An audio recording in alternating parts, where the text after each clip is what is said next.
Chris Denman. What's happening, man? That's my intro. There it is. I just say the name of the guest. Have a good night. Appreciate it. Well, it's tough because we did like a freaking 20-minute conversation off the record before the podcast even starts. But it's more than a warm up at this point, right? Yeah, I just it's always fun whenever you get to discuss like what you're cooking, and I'm not necessarily ready to unveil it yet. So now I'm like, oh great, we had this like sexy conversation, and now I gotta be like, okay, hi. That's all good. This is beautiful. Thanks for having me, though. Oh, dude, it's my pleasure. So let's kind of start with how I first got inundated with you, and how we met, and that was actually through NFA and our mutual contacts within. Yeah. So I know Matt McElrath, and so do you. And then I've also seen you at the NFA shows. Mm-hmm. You do the commentary, and you work with Jordan Dowdy, and I believe Lance does it. And then, did Adam used to do it? Adam Sell's done. I've done a few shows with him. I want to say 2 or 3. I don't even know how many I've done at this point. But it's been a mix of Adam. It's either Adam or Jordan, and then it's always Lance and I since I started doing it. So yeah, that makes sense because sometimes Jordan's got to corner some guys. Yeah, so. Same with Adam too. Yeah. So it's been a good time. Can we start with that? What's that paradigm like when you got like a commentator next to you? No, that's the best thing for me, man. So my martial arts experience is dwarfed compared to those guys, but I've put the reps in. Doing radio 5 days a week, 3 hours a day, podcasts is like insane amount of time, all that stuff. So I love it because I just get to play point guard. You don't look like much of a basketball player, but you know what a point guard is. Actually, I'll have you know that in middle school, I was a point guard. Got the middle school hoops. And then when puberty hit, I was like, time to wrestle. Yeah, exactly. That's how it works. But no, I get to just play point guard and just toss it to the guys that, Lance had some pro fights. He's done jiu-jitsu. He's trained for forever. He's the matchmaker. I love it because the production value is super high, working with Matt and the Media Outlaws people, and Brad and Marlene have done a great job with NFA and the action and the level of folks that kind of close those fights out. It's always super fun. So I am very busy. I own my own thing, and I'm working all the time doing a lot of fun stuff. So to jump in, and I can't remember how many fights Sell has had, and then Dowdy too, at the level that they did. I love that. It's super interesting to me, and the fun that they have, like having someone throw to them. Like I think it works out well. Yeah, I was gonna ask. Like, obviously, it is work, right? But surely this must be something that you're doing that I would find to be a little bit more fun. Right? Like this is like a side thing for you, a side quest. Oh, absolutely. As the youth would say. Yeah, exactly. No, so I've got things going, like, I start my day 7, 8 o'clock and then go into the evening, depending on what it is, like, depending on what show we're doing or whatever it is. So to do this, and I always end up, it's probably like you. So I run a bunch of stuff. I creatively put stuff together. So if it's an event like the fights, right?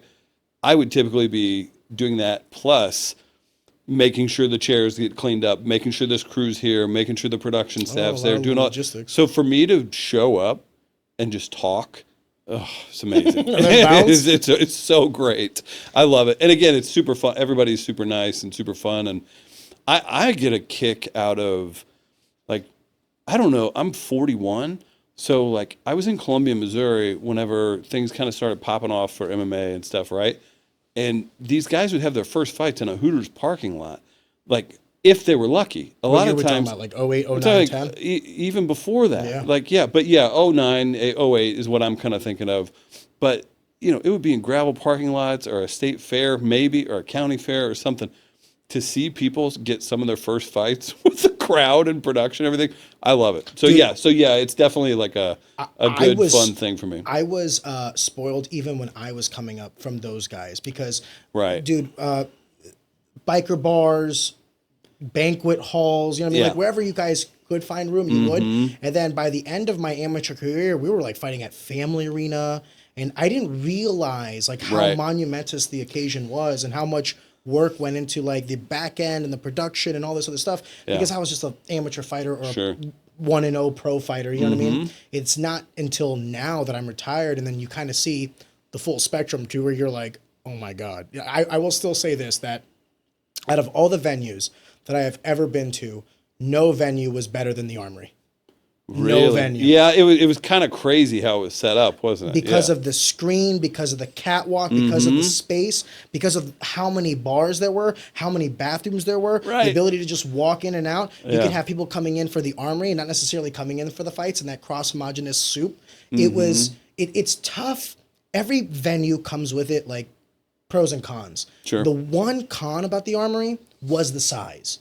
Like, if you had 1,500 people in there, it looked like Half full. 1/6, not even half, Right. like 1/6, because you have the balcony and everything. But if you put 1,500 people at a Maristar or River City or any of these casinos, dude, you're shoulder to shoulder. Yeah, absolutely.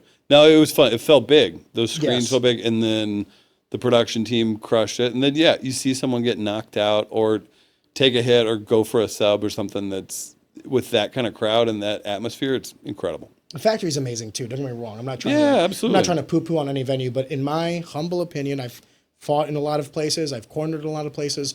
The Armory was the one where I was like, "Holy shit!" So like, if they could ever get their stuff together and come back to business, that would be great. I always.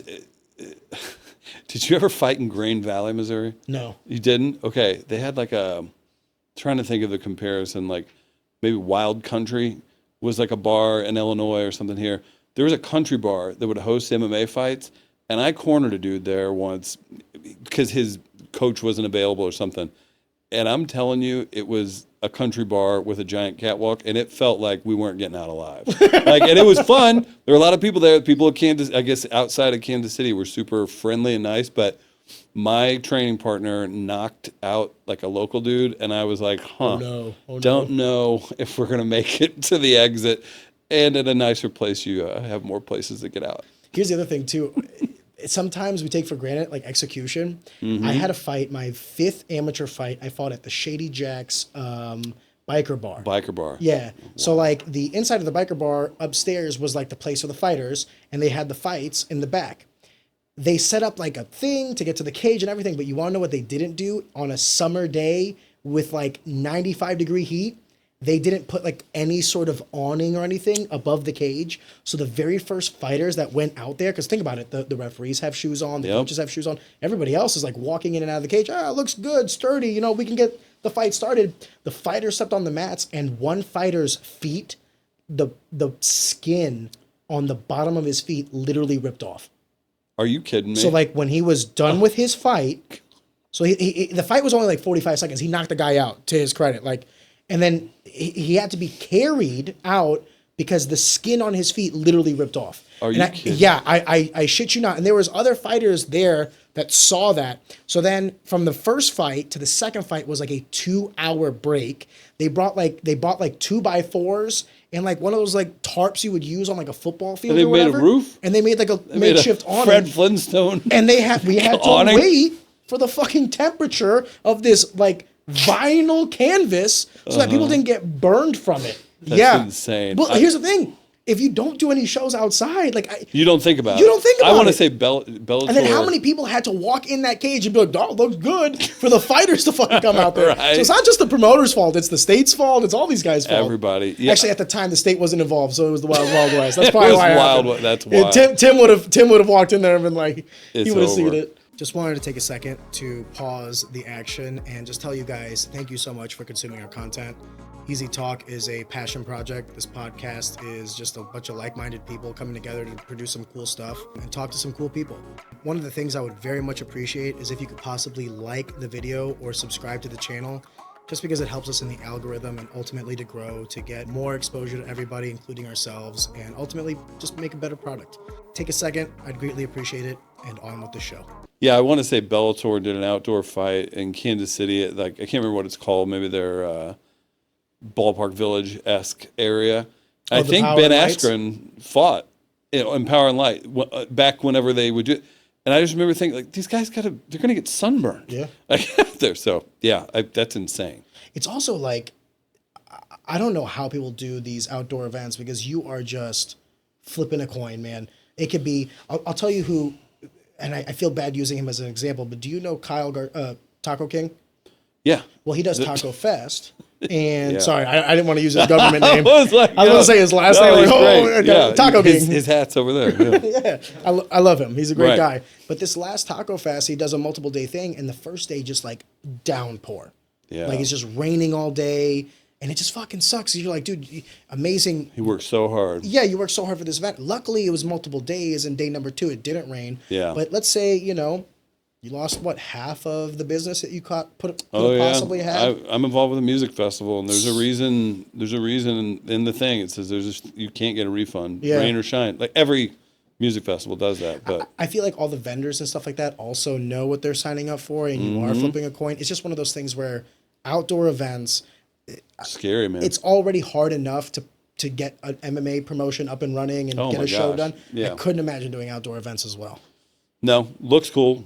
But execution's tough, man. That's rough. So I want to get back to NFA, but I also want to kind of piggyback on some of the things you were saying about like some of the work that you've done.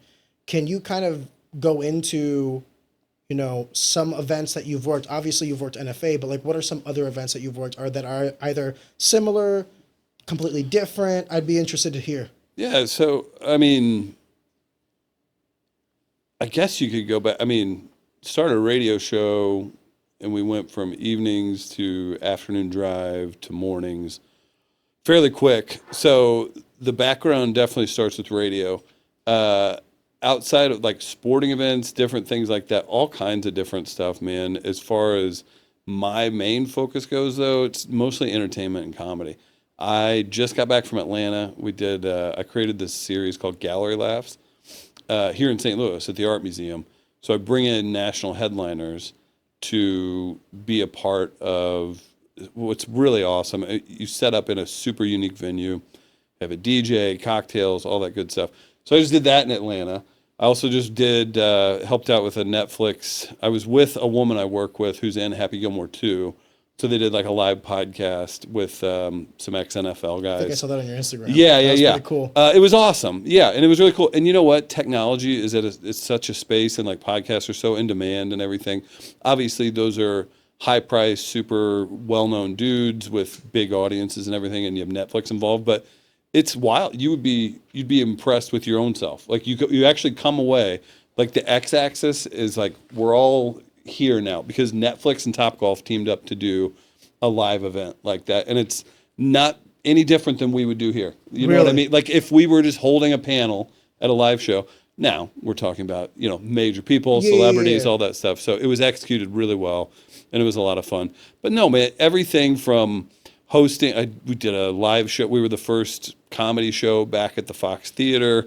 That was incredible. Helped out with partnerships and ran hosting and production for Music at the Intersection, which is a music festival here in St. Louis for like 5 years now.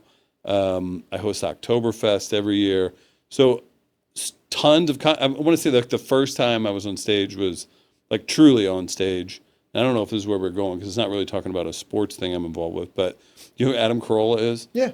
So I grew up definitely like really listening to Loveline, sports talk radio, all that good stuff. So I would listen to him. So my first time on stage was in front of like, I don't know, a couple thousand people at the pageant doing his live podcast. No shit. That's pretty wild. Like that's a pretty unique thing. And that was in 2015 or 16. We had just started the radio show. We'd been doing it about 4 months. So that's pretty wild. But other than that, hosting a million things, different professional sport. We did some stuff with the Memphis Grizzlies with the radio show. As far as fight things go, I've interviewed all kinds of great fighters. I covered the Bellator fights because they came to St. Louis first, right? Yeah. They have Michael Chandler and a nice Missouri base, you know, to come through. But I covered all those as press. I covered the first time UFC. What would that have been? Jeremy Stevens versus Doo Ho Choi.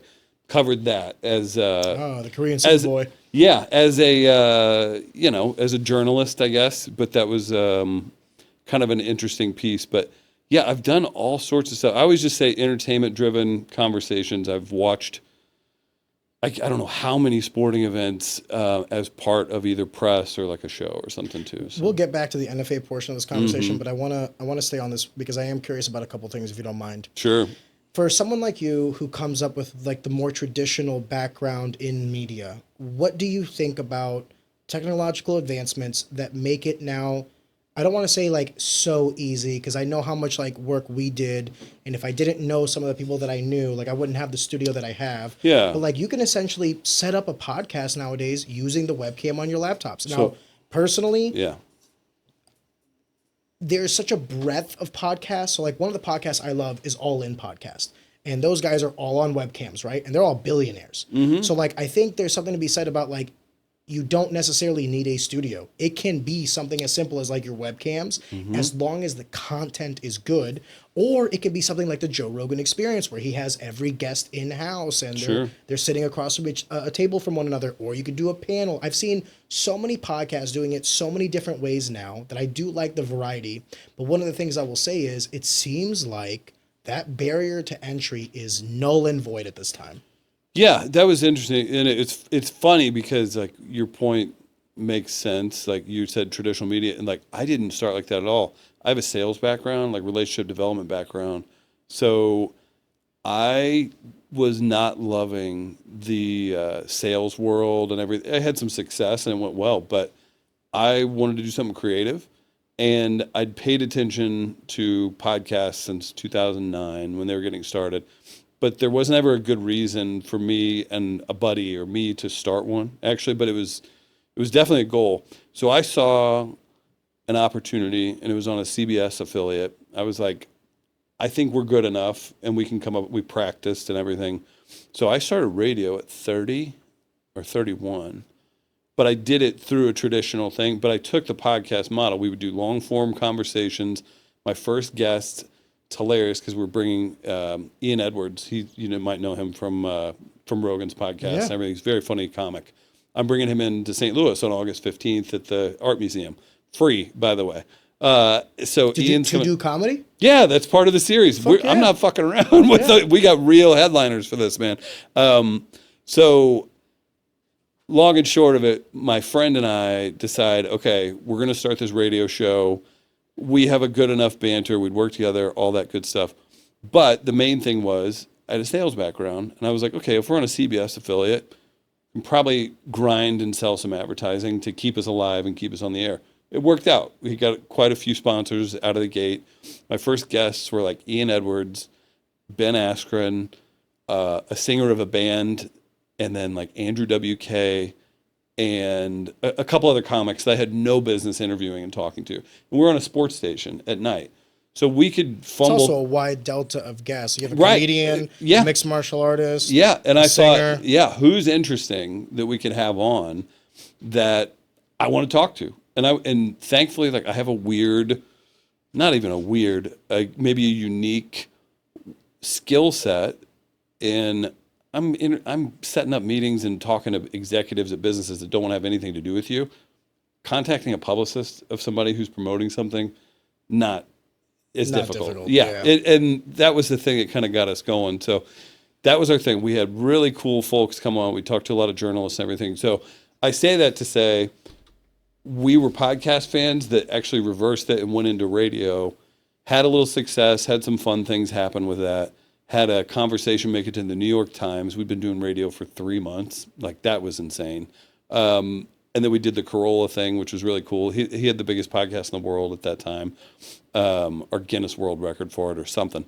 So we had some cool things. And Helium Comedy Club opened up at the same time in St. Louis. What do comedy clubs need to do? Promote.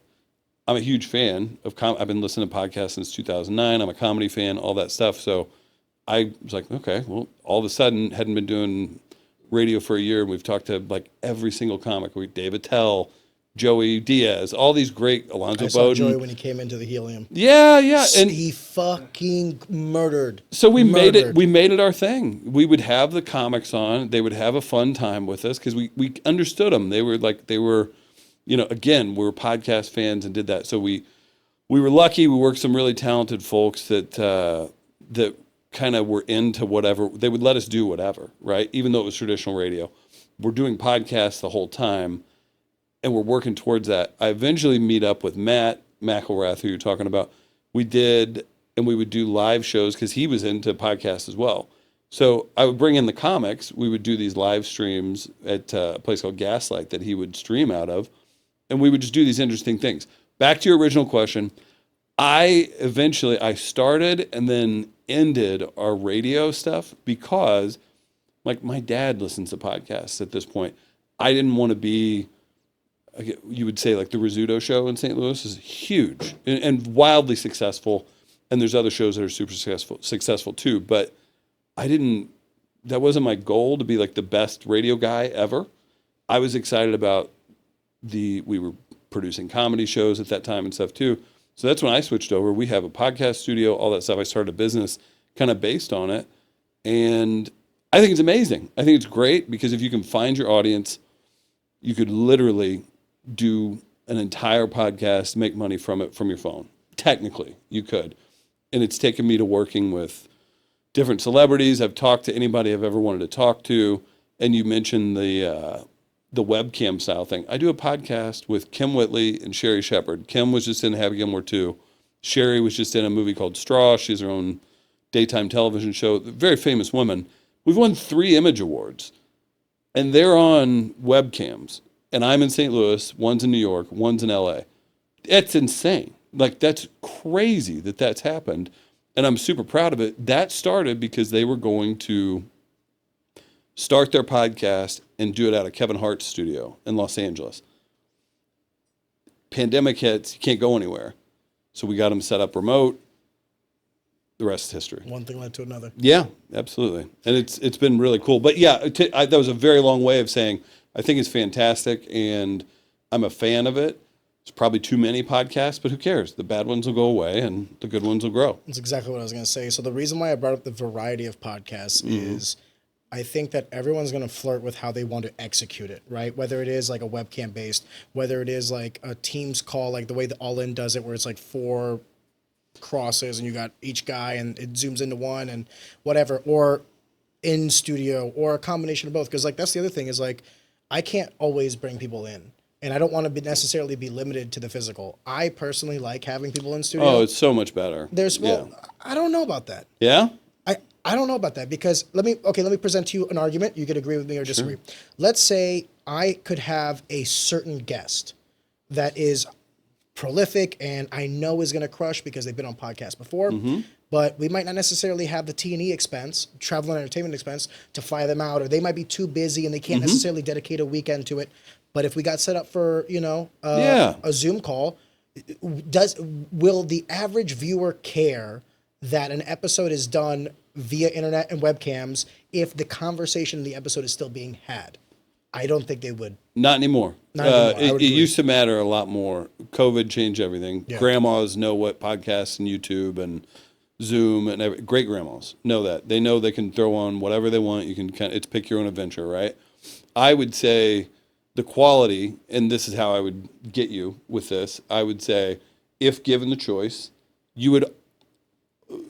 would you 100% of the time, if you had a choice, you don't have the expenses or anything, it's a nice option, and I do agree that it's great that you can set it up.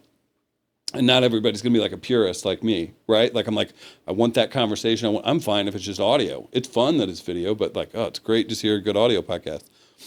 If you had the choice, I would argue there's not a situation, if you're talking about your top 10 favorite possible guests, you would never choose video conferencing over in-house. You know what I mean? So if you're saying, what's the absolute best, and again, tell me if I'm wrong. Meaning variables, if you take money, it away, time. That's what I'm saying. Take that away. Yeah. Having that person here is so better. I feel like in person, and again, I would 100% take a over the phone interview or whatever if somebody can't come in. But if given the choice, I think it's 100 and whatever percent all the time you would always choose. I agree with you. I guess I just didn't want that to be the limiting factor. We had a discussion. No, absolutely. Like whether or not we do or don't have an episode is like whether you can come into the studio. I at this point, I'm like, as soon as we get everything set up to do that, I'm going to set up a TV on that wall. We're going to connect it through an Ethernet cable, and then I'll have headphones on, or maybe there's speakers on, and it's going to be like, instead of you sitting here, you'll be sitting over there, and I'm talking to you like this. 90% of the podcasts I do now are like that. Yeah. So, yeah. And if that means that I can get in we've talked to like Uriah Hall and other people, you know what I Oh mean? yeah, and listen, and here's the thing that I get from working with people that are working actors and that have X amount of years in showbiz, right? All their auditions / meetings are done over Zoom now. Yeah. It's all different. And I feel a little bit like an old man. So yeah, preference always in person, but don't limit yourself. And you're right. And I get frustrated because I'm a nerd about it. Like AirPod quality audio is on ESPN. Yeah. If they throw to whomever and it's an analyst, they're in their living room. Dude. And they've got to think, and you know what? That's great if that helps. That's just, that's again, hey, I prefer vinyl to this. It's like, it's just different now. Different source of different books. You did hit the nail on the head when you talked about like the AirPod quality.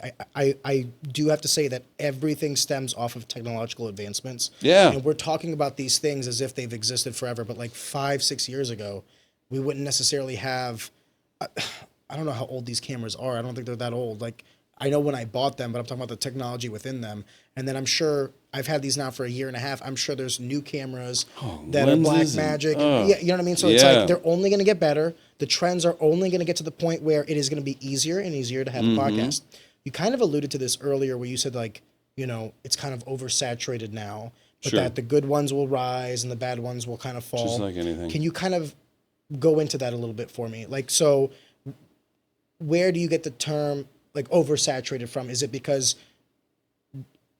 it anecdotal or proven that everyone has a podcast now? Oh, no. I mean, just the numbers alone. So that's a good and a bad thing, right? Like now, whenever I started, when we went full digital, that's just when because again, my dad's young for having a son my age, but, and he likes listening, so he listens to all the different stuff, but that was my marker. I'm like, okay, my dad's listening to podcasts, so it's out there. And we found sponsors right out of the gate to do a video podcast in 2019. So this is before COVID and everything exploded and everybody just accepted it. But it's definitely a better piece because people understand it. You're not talking about something that people are like, what? What? It sound like you're making things up. I would say the part where it's bad is just unskilled people are putting stuff out all the time. But ultimately, it's probably a good thing because, again, let them fail, let them do whatever. And if they love it, good for them. Who cares if it sucks? Like, or maybe there's no one's going to listen to it, but please don't call it's like fighting or anything else. If a guy, you had pro fights, you're pro fighter. A guy who went to 2 jiu-jitsu classes and like took an amateur fight on a whim can technically say he's a fighter, right? They can't say professional, but like, he's not going to be able to say, he wouldn't try and like speak to you on your same level. Oh, I understand what you're saying. As an ego you share thing, a title, absolutely, but not on the same level. Right, exactly. So that's what I would say. I don't give a shit. I think it's awesome. If you are a grandmother who is really into a certain hobby and you think it's fun to set your phone up and start a YouTube channel that has 3 subscribers, great. That's awesome. Do it. And I do like that part. The part where it's just oversaturated, it's just noticing it doesn't affect me. It doesn't bother me. I would say just putting the time in and kind of watching podcasts from the beginning, watching them grow and everything, and then turn into this video monster they are now. I get a little annoyed whenever you see certain people come into the podcast space. It's just a nostalgia thing probably, or it's I loved this thing the way it was and it's changed and you're still calling it that thing. I don't know. It's interesting. Give me an example? Forgive me. No, you would have like an influencer that's like, oh, I've got this podcast, and it's really just like an algorithm based like hit channel. Or I don't love how every sports star has become. Do you know who Wendy Williams is? Yeah. Like everyone's gossiping. You're trying to get that next thing. I get it, and if that makes you money, awesome. Like the talking heads that'll just say whatever on ESPN, like a Take Smith. I totally get it. And if that's what's making you money, cool. I don't love that you're calling it a podcast because I have reverence for what it was and what I got into it for. So, you know. I can understand what you're saying. And I would also say that maybe it's because I'm a fucking nerd, first of all, okay? So like Sure. I fully acknowledge the type of content that I like to consume, the general public might not necessarily like I have to consume. do that to myself all the time. As I'm wearing a band shirt I saw the other night, I understand why he's not in front of everybody or playing SNL this weekend or whatever it is. But yeah, if we're just talking preferences and stuff, yeah, to you, I would say, yeah, I have some preferences and I'm a nerd about certain things. And I don't think it's fair for people to categorize themselves in the same way. I have like a bunch of guys that like kind of work with me on this, behind the scenes. And we've had discussions before of like, well, this works better with the algorithm. And that's important too. Like, in no way do I want to, again, if you're making money off it, great. Well, can I present to you another argument? Yeah. I don't give a fuck. I don't give a fuck. Like, I do this exclusively as a networking tool. That's an immense fun. Right. And that you could assign value to that. You could I can and say have probably that the thing that I got cooking right now would not exist without this podcast. And because that's what I would have never appreciate. met certain people. I think that's where, again, this, I don't think about this all the time, but there are instances in which I see someone who's not what I would call great at doing a certain element of a podcast or an interview or whatever they're doing. I'm like, ugh, that's kind of hollow or cheap. I would argue that if you do it, I don't even want to say the right way, but you could just say, if they did it in a more genuine way, it's going to feel so much better if you do find value in it. But maybe they're trying to find value in that, making the cash like that. And that's fine. I had an idea of what this was going to be. It morphed into what it is today. And I look forward to doing these. Now, can I do as many as I want? No. Do I am I kind of getting to this point where, the list of guests that want to be on are longer than the list of guests that I want on. That's and great. I think that's a great problem to Yeah. have. But then the only problem I have with the podcast now is I always knew what it was. This was just a side thing that I do for fun. If something comes of it, cool. But I'm not really necessarily like I'm not looking for this to pay the bills. Let's put it that way. However, it's had more success than I thought it would, and more people are finding the value in it, and I've developed a lot of goodwill through it, so like, God bless. But now I'm getting to this point where I got to be very careful that I don't turn this into like work. Does that make sense? Yeah. Because people want me to do more episodes, people want me to have more guests and all this other stuff, and I'm like, guys, if I do 4 to 6 episodes a month, that's a good month. Yeah, and that it'll burn you out too. Well, I also have work. I have That's what my I'm other saying. things. Like, if this was only what I was doing, okay, fair. But it's not, so it's like that's why I find so much joy in commentating for fights. Like, I'm like, this is great. This is fantastic. I just get to talk.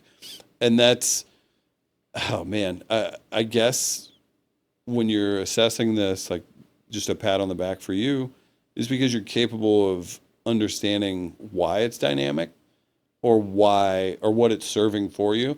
Some people are just going to have like one thought, like, I'm going to do the podcast, I got to do this, but they don't have any plan for it or anything. Seems like you're taking a more meticulous approach and you're caring about it, but you're finding joy in the art of it or the process of it or anything else. But that's when things succeed the most, right? When you're not, You'd hope. Yeah, you hope, right? You give yourself the best chance where you're not, gun to your head every day. Like, I have to make money off this podcast. Good luck. Yeah. Because if you're not putting, hours and hours and hours into marketing, sales, everything else, it's not going to work out. But no, I think if you enjoy it and you're finding that value and you have the ability to find that value, that's important. No, I acknowledge and agree. I acknowledge and agree with everything you said. To that point, and now I'm going to segue back to NFA if you don't mind. Yeah. We do have the show August 1st, literally this weekend, and this episode will come out tomorrow. Today is Wednesday. Tomorrow will be Thursday. Quick turnaround. Oh, yeah, thank you. Yeah. AI is a great tool. Right. Fun fact, we used to... I want to be careful how I say this. It used to take us from, like, if I recorded on a Monday, we could post by Thursday because I had a person for the clips and then I had a person for the episodes. I took on the episodes myself. So then we took the 4 days down to like 3 days. And then the person that used to do my clips was just so unreliable, even though his work was amazing. Yeah. His work was amazing. And to this day, I fully acknowledge that like the AI tool that I use for the clips on the podcast is inferior to his work in every way. However, if we record on a Monday at noon, I can have that episode, the full episode, the thumbnail, and the clips out by 6 p.m. that day. You know what I mean? Yeah. And that is huge, especially if we're having a conversation like we're about to have about a current event. Like we'll have this episode out before the fights happen so we can actually talk about the fights. Yeah. So forgive me, and that's what I wanted to do was like this card that's coming up. If you don't mind me asking, as a commentator, when you look at the card, are you looking at more as research into the guy so that you have topics to discuss during the fights, or are you looking at the card similar to us, the fans, and we're like, ooh, look at that matchup with this matchup? I'm curious what you see when you see that card. No, I like seeing, I like learning from the folks that put it together. To me, it's not something, so we have so much access now, right? So there's how many UFC shows, how many UFC podcasts, how many UFC cards, all that stuff. These guys get the shine on that night. And then the people I work with can educate me so much. Matt Frazier in the production side of things, super good at like getting me any kind of information. So on the actual fighters. On the fighters, yeah. And then at this point, you know, I'll see people, I'm like, oh, I remember, oh, that guy, okay, yeah, he goes down a little to the left before he kicks. Or like you can think, because after I've done a few, I've gotten to see people fight multiple times. As far as the actual event itself goes, love leaning on people that have actually trained with these dudes or trained with their coaches, different things like that. So that's what I find interesting too, because we don't have, at that level, I don't have time to go interview these guys for 5 days, to go follow them around or anything like that. So you rely on trustworthy people and people that you know are legit. Lance, Adam, Jordan, Matt Frazier, like we're talking about. So that's the part that I like. I like knowing, like, okay, I can trust where this background is being told to me from. I can read up on it, and then I see it and react in real time too. That's super fun, and it's again, I need to find out how many of these I've done at this point, but seeing the guys repeat and come through, either improve or maybe they get caught with the same thing again. I don't know. All that's really interesting to me because they all those fighters work their asses off to get to that spot, and it's interesting. While I agree with that, there is actually one caveat I have for like fighters in general, and I'd be interested to see if you agree or disagree with me. I was a fighter myself. Yeah. Right? So like I understand how much effort goes into making weight, showing up on fight night, trying to be as healthy as possible through camp. But one of the things that I also understood was marketing. And that I need to get these people emotionally invested in wanting to see me. Because there is, you know, NFA is going to have, 12 fights on that card? That means there's 23 other fighters outside of me. Why do I deserve the eyeballs, right? And for me, it was like my pre-fight interviews, my banter and my shit talking and my confidence and everything like that. Yeah. By the end of my career, for my last fight, I sold over 200 tickets for my fight. I was the main event. And you can attest to this because you've been to enough fights now. Sometimes by the time you get to the main event, you might have half of the capacity because half of that crowd is there to see their guy that sold 10 tickets and this guy who sold 20 tickets and whatever. So by the time the main event is coming up, they're already gone with their winners or they may have already gone to have dinner. Definitely happens, yeah. When I tell you, on my last fight, I walked out there and that place was still packed. I could not hear my entrance music.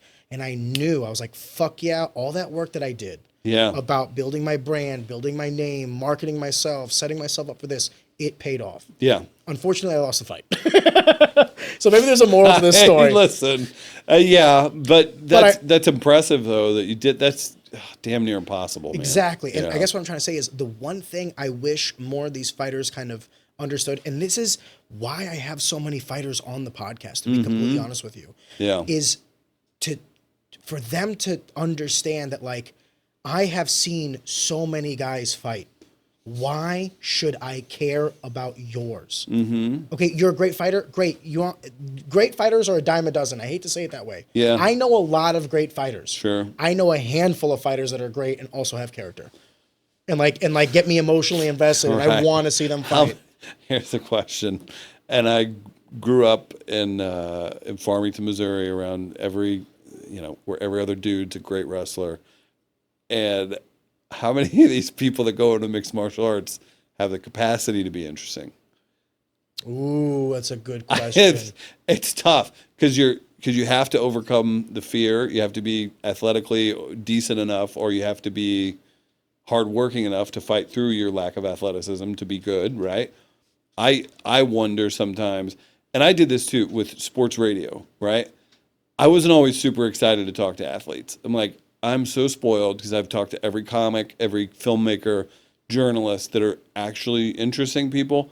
So I find fighters to be exceptional if they can even be remotely interesting. Think about how many meatheads you know that are exquisite at jiu-jitsu or really tough wrestlers or whatever else. So you saying that you did all that, like that is, I think that's the mindset you have to have, because anymore, I mean, you could definitely make a career of it, but like guys are probably expected as soon as they make it to the big time to make that splash and be an elite level fighter. I'll tell you what also kind of opened my eyes to me is, so my whole amateur career, I was undefeated. I was a 10-0 amateur, 135 That is pound not champ. easy, man. Well, and I would sell like 20 tickets, 30 tickets, 35 tickets.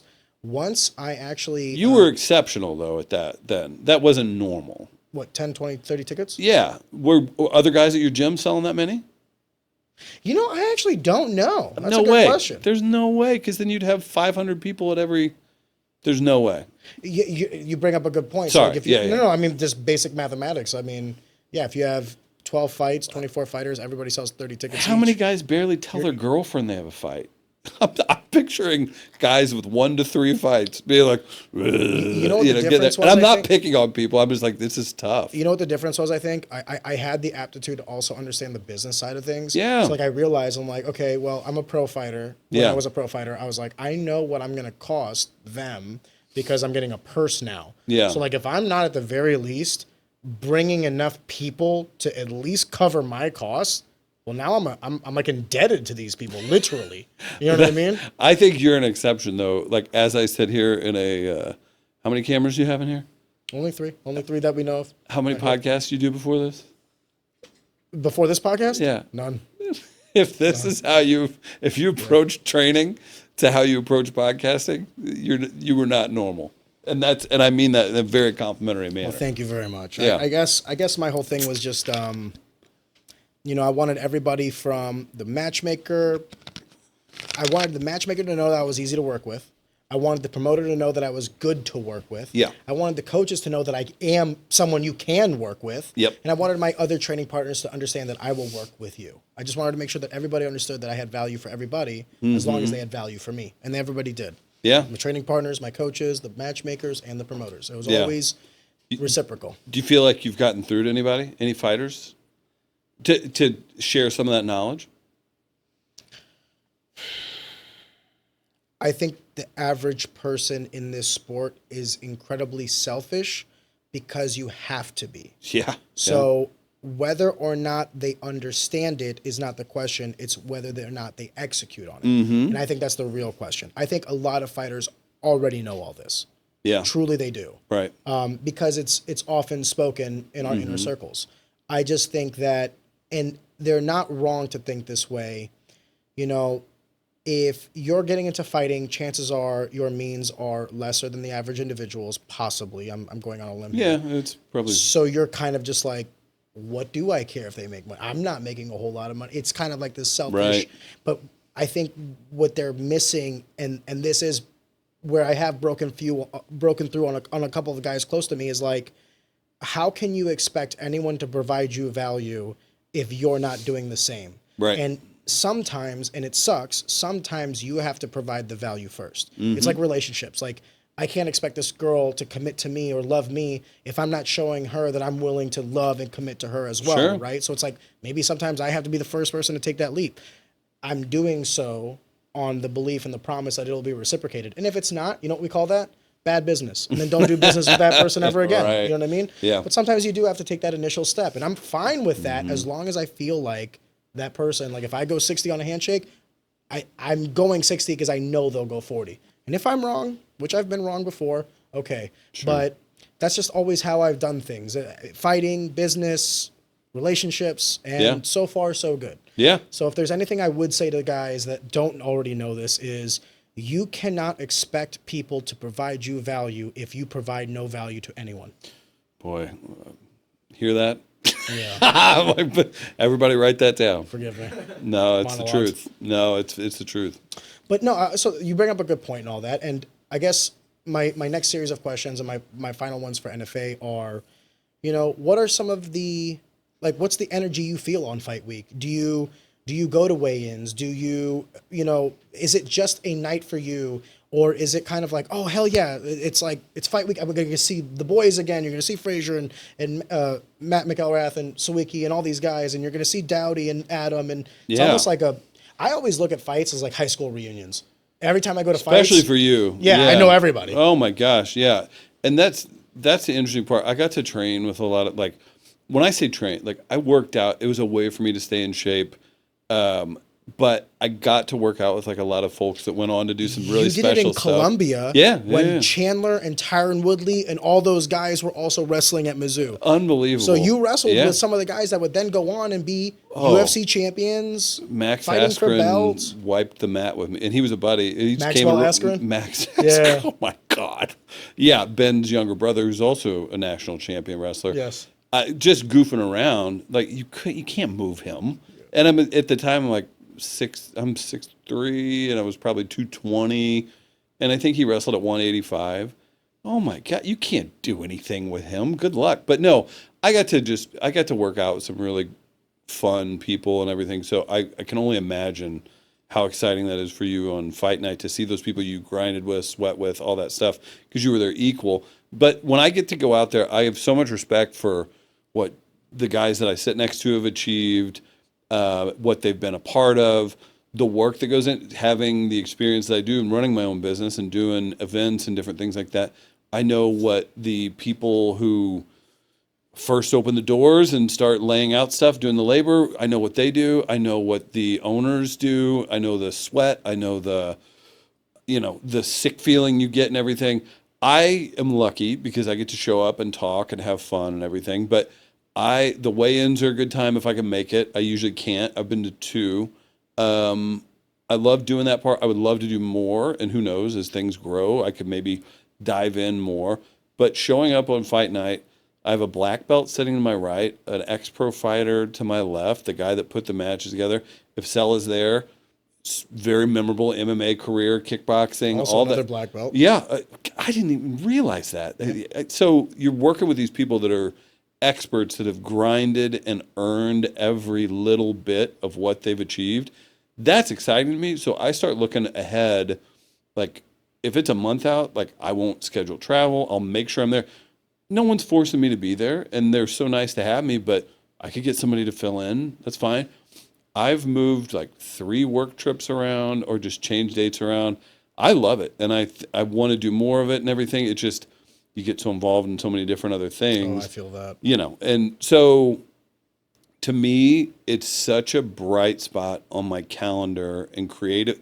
This sounds weird, just kind of talking and pushing it around, letting the experts, but it's a creative endeavor that I love, and I have a lot of fun. And then too, to see those fight camps come to fruition, win or lose, they cut the weight, they did the work, on a very low level. I experienced that. I know how hard it is, and it's cool to see. So I really look forward to it.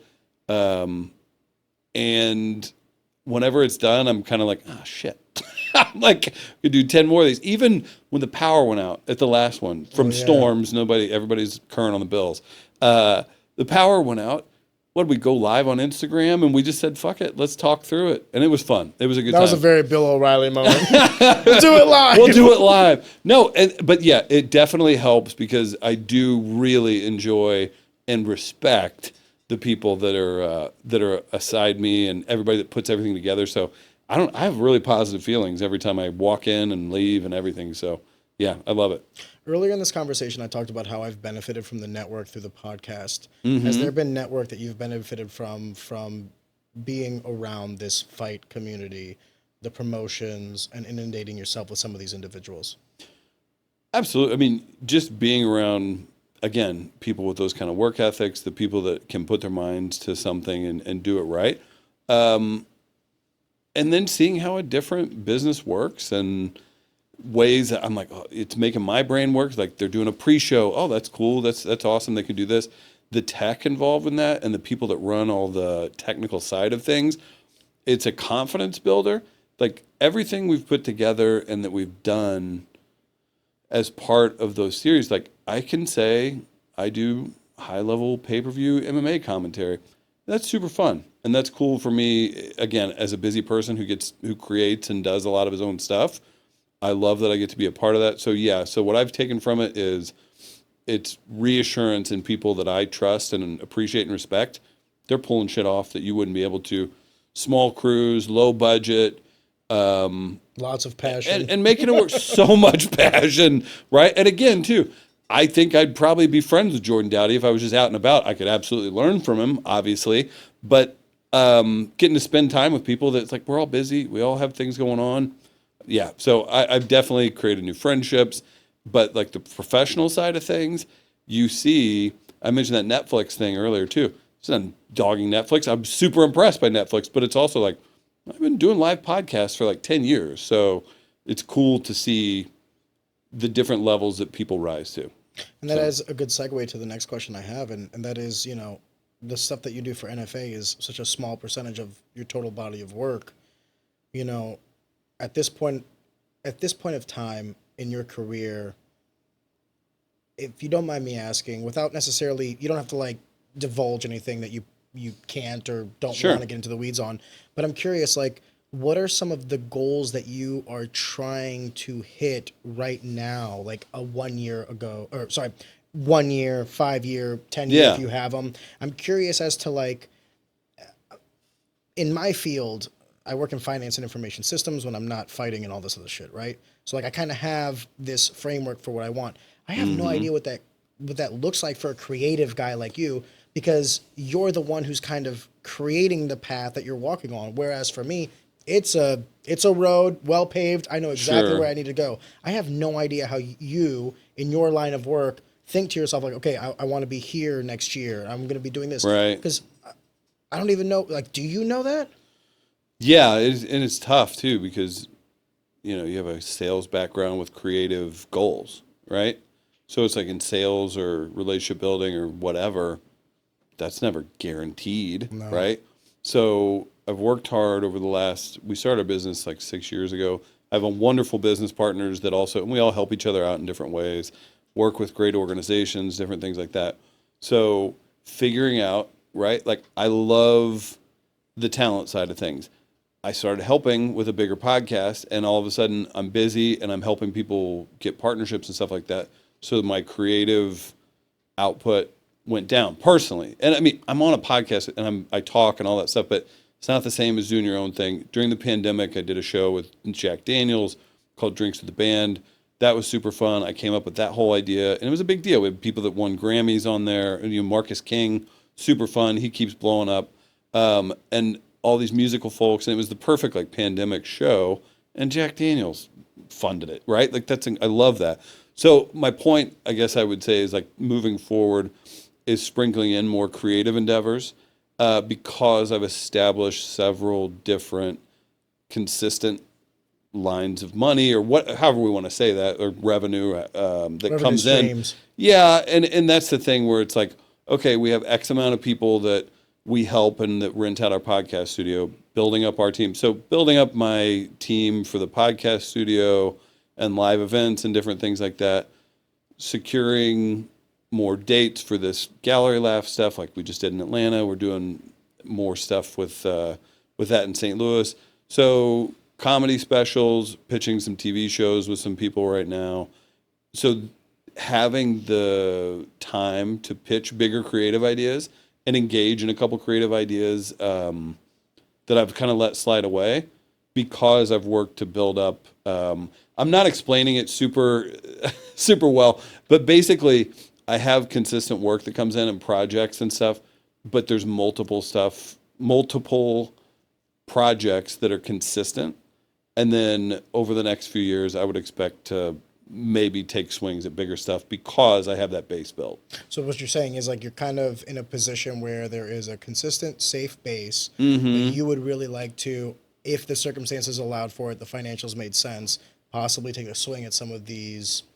Spend more time on it. Yeah, Okay. yeah. Because you have that, and it's just like you spend so much time building these things up. And I'll say weird, but unique in the fact like I kind of get picky about what I want to do, what I want to work on and everything. And if you're kind of creating things out of the blue or helping people that didn't know that you could work with, it takes a minute to build that stuff up. So that's at a point where it's built up.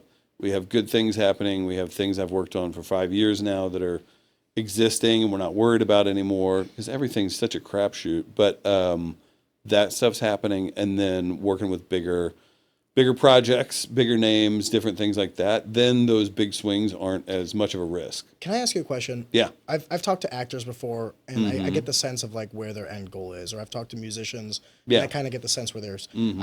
I have no idea where you're like. What is your end goal? Like, what would be something that you achieved to where you're like, I did it.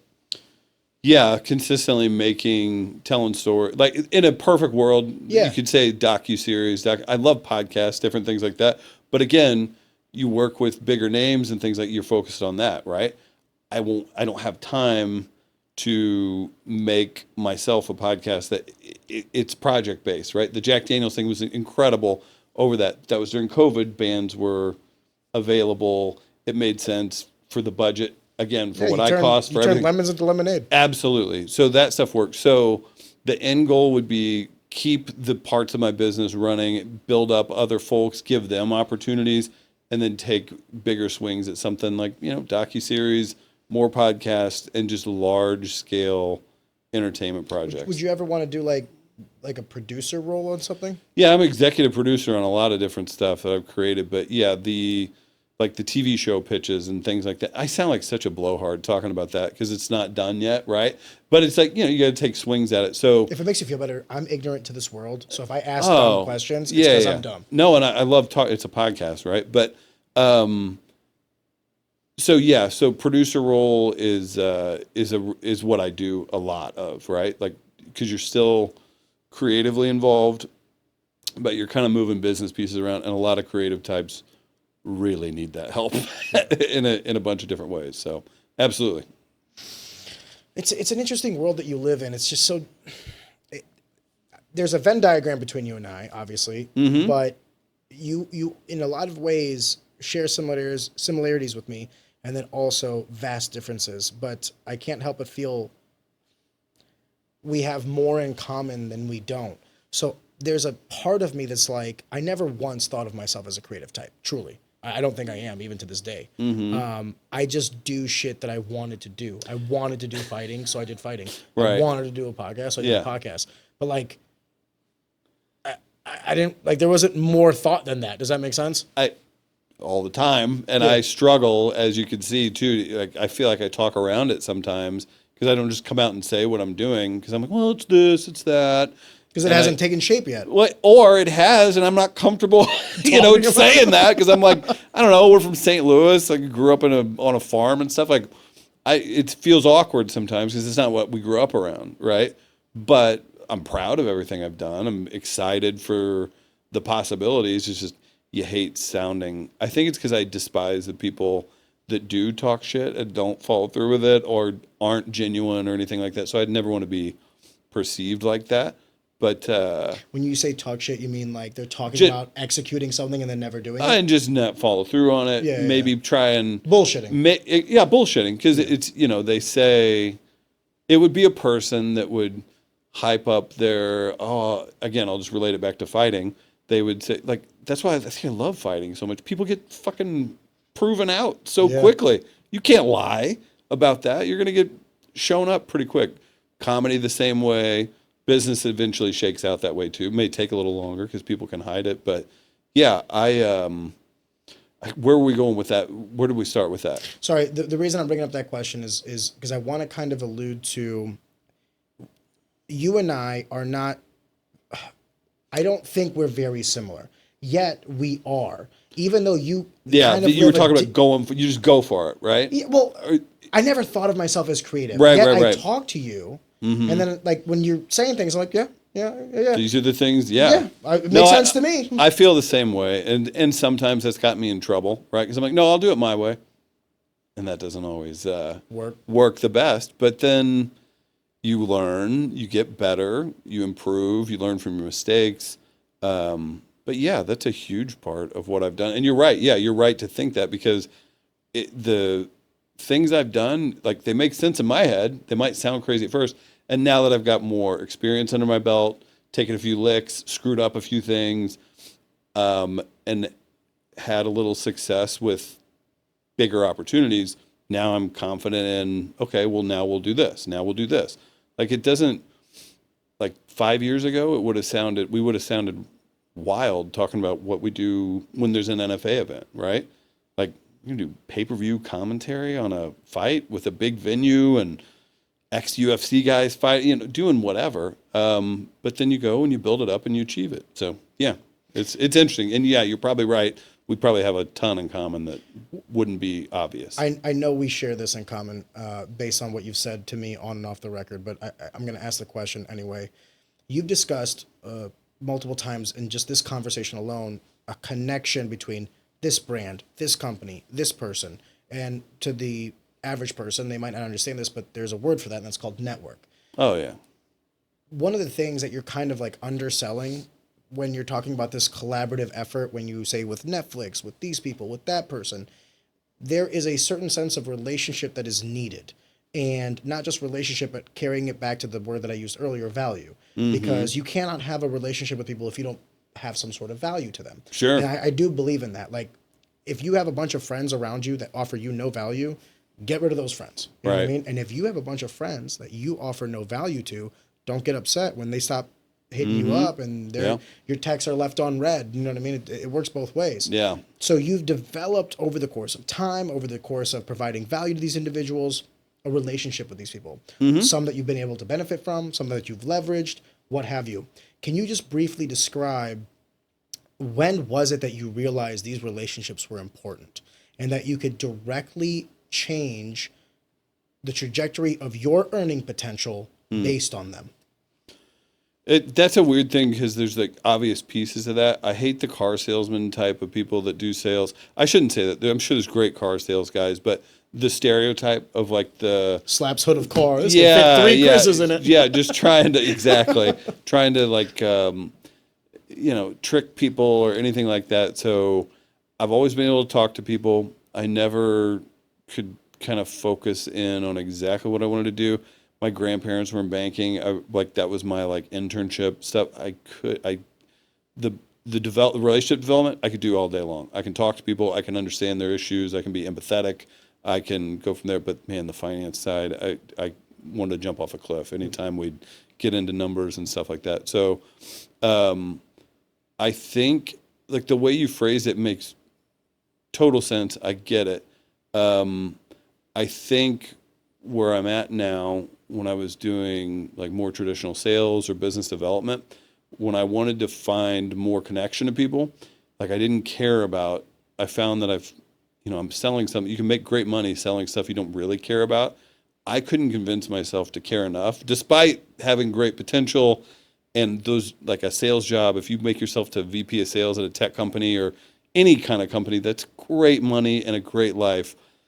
I couldn't handle the thought of that being everything. So the creative side of me kind of took over. And once you realize like, hey, if I just put the effort in and take that mentality of hard work or whatever it is, and then you learn to be more genuine. And also like, again, people need things, right? People have to check boxes for what they're doing. Once I kind of realized I was decent at that and could deliver on the stuff I was talking about, and I realized over here wasn't talking to over here, and I can connect these people, and that's not middlemaning either. It's saying, hey, you guys were never going to talk. You were never going to do this. You're doing this, and you don't understand this side of it. You're doing this, you don't understand. So finding some value in that was a cool It's also thing. a skill set, Chris. It is, for sure. Yeah, and it's weird to talk about because it just feels like a natural thing, but it absolutely is. Because you Yeah. can connect the dot from A to B, and they might not necessarily even understand that they can be mutually beneficial for one another, and you facilitate that. I think the term middleman is overused because what it really comes down to is adding a tertiary level to something that doesn't need to exist. Right. However, I do think that a facilitator... And there are middlemen out there. There are middlemen Yeah, out there. for sure. But here's the thing I'm going to say about that, too, is like, and we were talking about this off the record, but like, I always subscribe to like, I would take a percentage of something over 100% of nothing, right? Yeah. So like even if someone's value to me was to start a conversation or to start a relationship, or maybe they're the facilitator of that relationship, or maybe they did something as simple as someone did for me and gave me the email of a person, Yeah. and then I went off there. That's value. Right. Now, how much value depends on the Yeah. relationship and the business Sure. and all this stuff. But I guess what I'm trying to say is, you know, if your only value is to gatekeep that relationship, and that's the middleman that I hate, Right. where I want to get to Chris, but Chris is such a busy guy that Yeah. Chris has little Chris, Right. and I got to get little Chris, and I got to grease that wheel a little bit to get little Chris and let me talk to Yeah. Chris. That's someone who offers no value and is just bloating the system. But if someone's like, hey, we were talking about this thing, and I actually have a buddy that I know that works on this, and I think you guys would be really well to work together. That right there is such immeasurable value, because then you could possibly start the spark for a new creation, a new business, a new service, a Sure. new product that would have never started if you weren't able to pick those like point A and point B. Yeah, and that's that. Yeah, thank you for saying that. Yeah, it's Because I do, listen, brother, I do the same thing. Of course you do. I'm only fucking stroking my own ego too. so no. don't get me wrong. The gallery laughs thing I keep bringing up. Like I just got to go to Atlanta, and Jack Daniel's.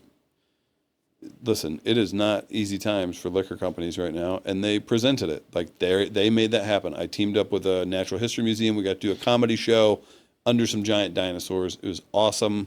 We packed the place. Atlanta's a super hard market to get anyone to come do anything because there's so many people and so many things going on. That was awesome. That stemmed from connecting that the St. Louis Art Museum was open to doing things that I had no idea that they would be open to because they did a hip hop exhibition celebrating 50 years of hip hop. And I saw that and I'm like, at the art museum? Like I was blown away. Then I talked to him like, oh, they do events all the time. They're an entity like anything else. They need people to come here. And I was like, well, I'm a comedy guy. And they were open to it. And that's a really good manifestation of that skill set because you're taking music, art, comedy, and doing it kind of the way I would do it. I had to get headliners from LA or New York to come in, and then we highlight local folks too. And it's a good example of that skill set. The flip side of that coin, though, and the not so sexy part of that conversation, if you were to give me a pie chart of how many people that you've like either networked with, like done business with, or whatever, where the intentions weren't good, where On their side, or like they did bullshit a little bit. What do you think the propensity for failure on these relationships was? Because I could tell you for myself personally, I would say about a fourth. Like about a fourth of the people that I talk to meaning about... you come into contact with people that you're like, oh, why did I... Like they present themselves as worth... I say worth, like, listen, I bet you're probably pretty friendly with people and everything too, but like you said, you all have to have a value. And again, I always say that because I deal with a lot of marketing people. I know you need to check a box. Do you like me? Do you trust me? And do you like this idea? And if they say no, well, that's not personal about it or anything. It's like doesn't fit their need. Not what I'm talking about. What I'm talking about is the guy that calls you and he's like, "Hey, I have this great pitch. I got this." Yeah. And then it's like a great phone call, and then you go from idea to like step one, and it already crumbles. You're like, dude, what the fuck was going on here? Yeah, I've had a couple of those recently where I was like, why did you even call me? It's really tough to deal with. I have a lot of empathy. We've all fallen on our faces. We've all made really dumb mistakes. I assume. I mean, maybe not everybody, but I have empathy for people that want to do cool things. And I'm like, hey, why am I any better than that person? Why wouldn't I? After I have much more understanding of why older people acted the way they did as I get older. Right? I remember things and I'm like, why would they say no to that? Why wouldn't they do that? Well, because so-and-so doesn't have their shit together. Yeah. Or even if it looks good, you know that person, there's going to be some kind of drama that comes along with it or something. So I guess to your point of coming along with those people, I see you can kind of sniff it out quicker as you go on. But yeah, the actual amount, I don't know the percentage, but it still happens. There's people that appear legit all the time, and you don't want to come across, again, you don't want to come across as disingenuous, rude, anything like that. But thankfully, I don't have to deal with as much of that because I do a lot of the hunting on my own and kind of identifying different things. So I'm approaching them a lot of times.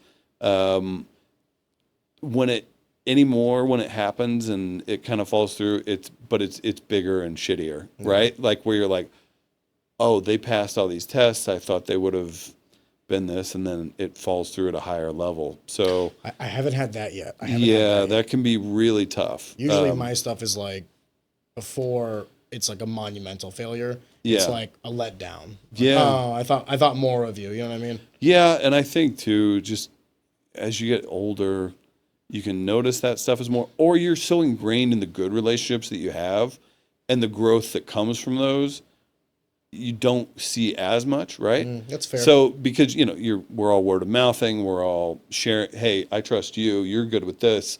Talk to my guy, my relative, whoever. The Yelp reviews are good. Yeah, right. The personal Yelp reviews. So definitely it happens. You come across things.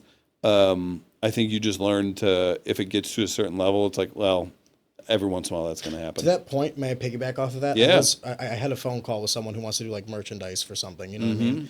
And I knew that we shared like a mutual contact. So like he's doing his pitch to me on the phone and saying all the right words and putting them together and passionate guy and all that. I hang up the phone with him. The very first thing I did was immediately call our mutual friend.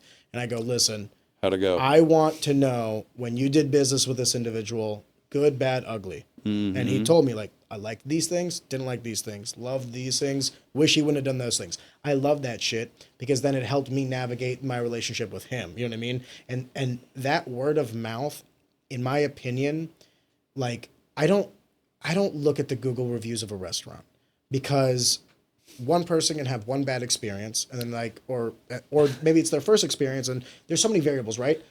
But what I will say is if I go to a restaurant and it's really good and I tell you about it, believe me when I tell you about it. Because I'm now taking the time to talk about that. And if a restaurant's really bad and I tell you about it, believe me as well, because I'm taking the time to do it. So when someone takes the time, if I would have called him, the fact that he even started talking to me about him is all I needed to know. Because if it was bad, he would have been like, don't do it, click. Right. The fact that he's like, well, I like this and that, I can work with that.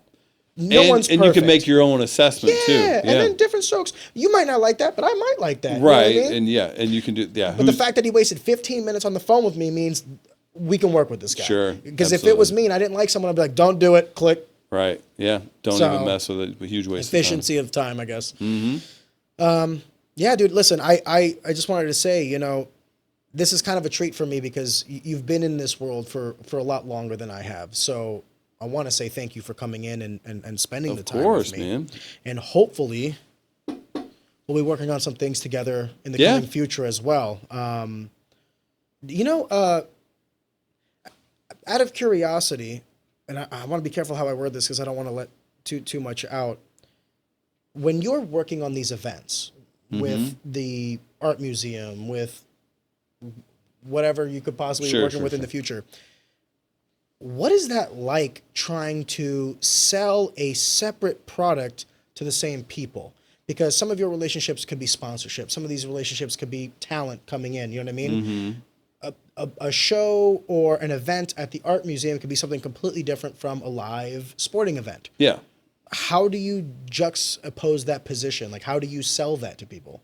You have to know who you're working with. And again, experience comes into play. But if I know a liquor company wants to talk to, so it gets kind of it's not that complicated, but it can be oversimplified with marketing departments and different things like that. So if you want to talk to this type of person, and I know, and I have a track record of working, and I'm going to say, these are the type of people that are coming there.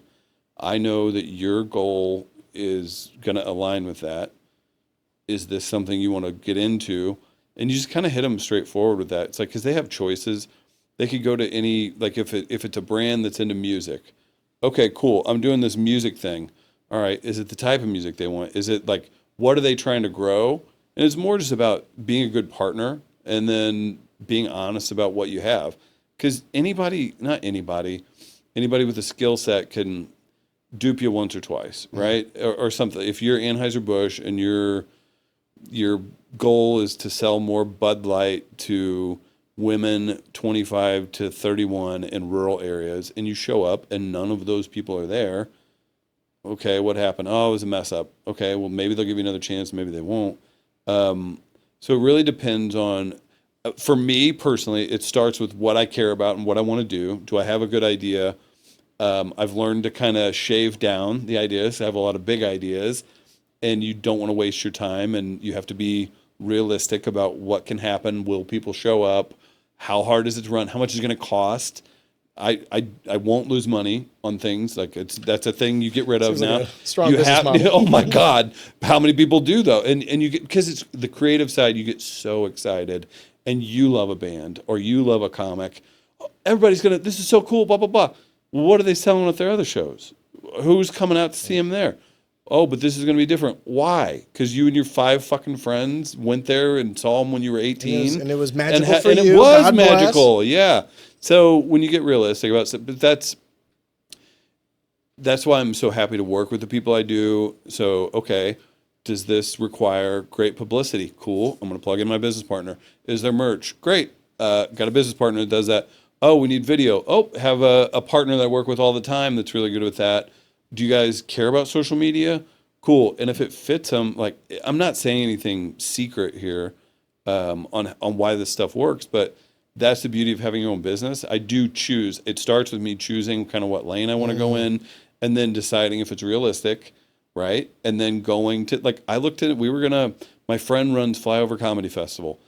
It's a great independent comedy festival. They work their ass off on it. Me and my business partners thought about doing like an entertainment comedy festival, blah, blah. We went to Scotland. We went to Fringe in Edinburgh, which is the world's largest like performance, whatever. And we realized like this will be a huge waste of time, effort, and money, and we won't make money on it for 15 years. So we scrapped the idea. So figuring out something I'm excited about personally, that's the entrepreneur side. That's the beauty of it, right? I don't have to have a boss tell me we're focusing on typewriters this month, get out there, So the markets and people are still going to dictate that stuff. If I do an entertainment-based thing that brings out people that don't fit the sponsor I'm talking to, I'm wasting all of our time. So I'm lucky that I get to do stuff that I love, so I can start there. And then I find different ways for that to fit into people's goals, right? I'm not going to go and show up and try and square peg round hole somebody at this point, right? It's like, no, I know enough people. If I do it right and execute it right, I've got enough of a track record. If you're new, you'll like me. And if we've worked together, we're going to keep working together. Sometimes I feel like, so I have a team that I'm developing right now for this project. And sometimes I feel like I am the Debbie Downer in the group because I have these a lot of finance brain. Yes. You have to be. Yes. I have these guys that are super creative. You'll save us all. Well, here's the thing. Amazing ideas. Like right. Truly amazing ideas. A lot of them I like and we will adopt. Mm-hmm. But like, I'll tell you one today, like one of the mission goals or one of the business goals is like to do what I think every business should have is like to also do the most amount of good through our business. Right. But the only way you can do sustainable good is profitability. So, and I hate to, and how much profitability to be determined on the business, the size, the scope, X, Y, and Z. But let me put it this way. Like I got off the phone with someone and they just gave me like this 10-minute, like, this would be amazing if we executed this, that, the other. And all I had to tell them was like, love that. Great idea for 3 years down the line. Year 1, month 1, day 1, we need to be number green. Because if number's not green, we don't get to year 3. We don't get to this grand idea. We don't get to this grand design. And I don't want to say I hate it. I don't want to say that. But sometimes I feel like, when I can say yes, I love the camaraderie behind that. And then sometimes when I'm the one saying no, and ultimately I am the one who gets to decide that, fortunately for myself, but I want you to know that for the finance guy, the guy that's like looking at the operations and stuff like that, dude, we feel that pull too, because I like cool shit. I want to do cool shit. You guys are coming to me with all these cool ideas. Fuck yeah, like let's do that. And how? What really? Yeah. And then you see the dollar sign, and we're like, woo, let's pull that out of there. Actually, yeah. And it sucks, but you said it earlier. Like you got to save us from ourselves. Like I hope that's what I'm doing. You know what I mean? I hope what I'm not doing. And you can kill good ideas too. No, yeah, and you can. And people that are in your position, you can ruin something. But that's unfortunately or fortunately, that's just the way it's going to go. Yeah. Because if you get people around you that trust you, they're going to give you less. They're going to figure out within your system, and hopefully you're open to being creative enough to take a few chances. But there's nothing wrong with being responsible about those.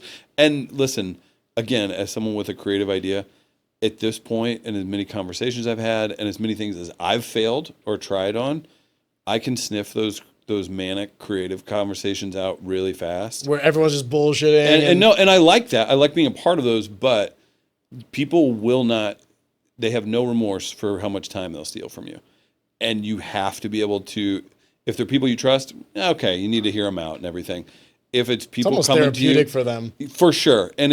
But I've been that person with that manic, crazy idea and delivery, and I've wasted some people's times. And that's fine. But you got to learn from it. So I think what you'll see. Do you consider it a waste of time, though? Because, like. Sometimes they're massive wastes of time and they haven't thought them through, and you give them a chance. Fair. But someone with your brain needs to take more chances than you probably. I'm not a creative guy, so I at least get I think you're 5 more minutes. creative than you probably realize. But you do. The fact that you're doing what you're doing and you're going towards the direction you're going with whatever projects you're working on. I think just be open to it. And then eventually, hopefully you build it up to be financially stable enough that you can then have people that have the power that it doesn't even make it to you. They've molded it to where it fits. And then you don't see it until it's formed and ready.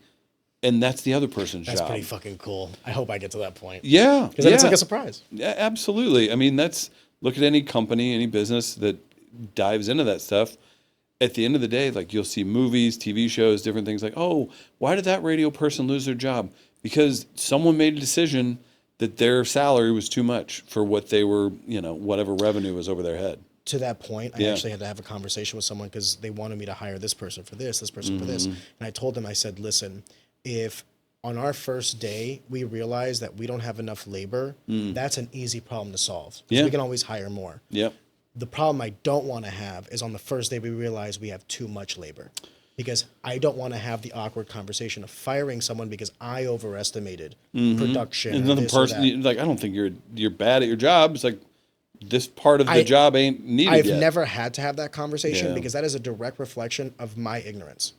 I hired you because I thought there was a job. Right. That's me. Yeah. And I had to tell this person, like, I understand that you're worried that we might not be able to execute perfectly, but that is a risk I am willing to take on something.